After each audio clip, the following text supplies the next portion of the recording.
और झांसी से बड़ी खबर, बीजेपी राष्ट्रीय महामंत्री अरुण सिंह ने विपक्ष के नेताओं पर सवाल उठाया। उन्होंने कहा कि कोविड के समय विपक्ष ने मोदी वैक्सीन का मजाक उड़ाया और बदनाम किया, लेकिन अंत में अखिलेश यादव और उनके पिता ने वैक्सीन लगवाई। राहुल गांधी और उनकी मां ने भी वैक्सीन लगवाई। सभी ने वही वैक्सीन लगाकर अपनी जान बचाई। हमेशा चोट पहुंचाने का काम करते हैं। जब कोविड का समय आया तो वह भी लोग बचाने के लिए नहीं, अलग अलग प्रश्न चिन्ह खड़ा करते थे। भाजपा के कार्यकर्ता अपने प्राणों की चिंता नहीं करते थे, लोगों की जान बचाने के लिए सड़क पे निकले। सरकार भी मेहनत की, वैक्सीन आई तो वैक्सीन के समय चाहे अखिलेश यादव हो, चाहे राहुल गांधी जी हो, ये सब लोग ये Modi vaccine Modi vaccine Modi vaccine करके बदनाम करने की कोशिश किया। अंत में अखिलेश जी भी, उनके पिताजी भी, राहुल जी भी, उनकी अम्मा भी और उनके जो है भाई और उनके बहन भी, उनके जीजा भी, सब लोगों ने वही वैक्सीन लगा के अपनी जान बचाई। और अब कुंभ आ गया तो कुंभ में भी बदनाम करने की कोशिश की। ऐसे ऐसे स्टेटमेंट शर्म आती है कि कांग्रेस के और समाजवादी पार्टी के लोग ऐसे स्टेटमेंट देते हैं। करोड़ों करोड़ों हिंदू आप देखिए जो कितनी दूर से रामेश्वरम कन्याकुमारी से लेकर श्रीनगर से आते हैं और डुबकी लगाते हैं, अनेकों कष्ट के बावजूद भी उनकी भावनाओं को आहत करने का काम करते हैं और फिर खुद भी जाके छिप के डुबकी लगाते हैं। इनको भगवान नहीं माफ करते। अखिलेश जी ने एक चीज और कही है कि मेक इन इंडिया फेल है, अगर वो सफल होता तो लोग बाहर नहीं जा रहे। अरे अखिलेश यादव खुद ही फेल है। आपको अखिलेश यादव जी के दिमाग के बारे में और सोच के बारे में अभी भी कोई डाउट हो तो उनके समय का कार्यकाल याद कर लीजिए ना। आगरा में दंगा शुरू हुआ, थोड़ी देर में पहुंच गया वहां पे कोसी पहुंच गया, कोसी से बड़ा तो पिलखुआ पर पहुंच गया। ऐसे दंगे कराते कराते 100 से अधिक दंगे हो गए थे। अपराधीकरण की स्थिति क्या थी?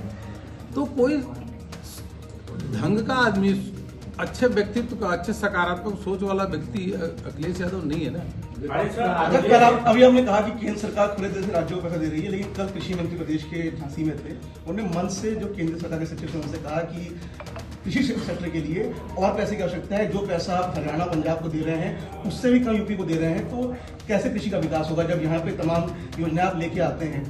कौन बोला? कृषि मंत्री। नहीं, उत्तर प्रदेश में उन्होंने मन से खुले मन से कहा वो दिया होगा, लेकिन डाटा ही है। देखिए कृषि के क्षेत्र में उत्तर प्रदेश को बहुत अधिक ओवरऑल पैसा मिल रहा है। डाटा में ये देखिए, आप बताइए एग्रीकल्चर सेक्टर जो पंजाब हरियाणा को मिल रहा है, एग्रीकल्चर सेक्टर ज्यादा क्यों?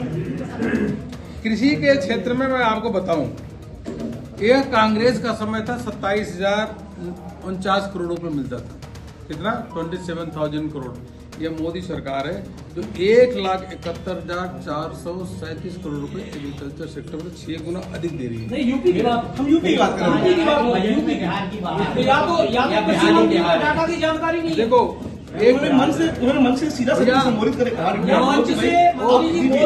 तो मंत्री जी को डाटा की जानकारी नहीं है क्या? उत्तर प्रदेश में कितना? अब मैं मंत्री जी को दे दूंगा 9,58,00,000 अगर पीएम किसान सम्मान निधि के अंतर्गत पूरे देश भर में मिल जाए तो 9,58,00,000 में 2,25,00,000 किसानों को सीधा पैसा मिल रहा है। तो डेवलपमेंट सेक्टर की बात कर रहे हैं, सम्मान निधि तो पहुंच ही रही है।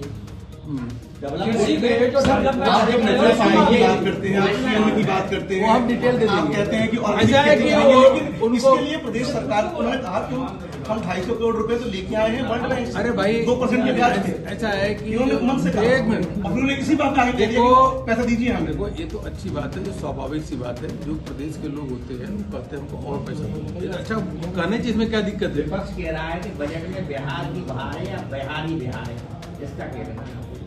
अब तो आपका शंका दूर हो गया कि उत्तर प्रदेश को क्या मिला। मैं सारी चीजें कहिए तो इसको पढ़ दो, 1 घंटा लगेगा। सर आपने उत्तर प्रदेश को क्या मिला? सर चलो, अरे सुनो भाई।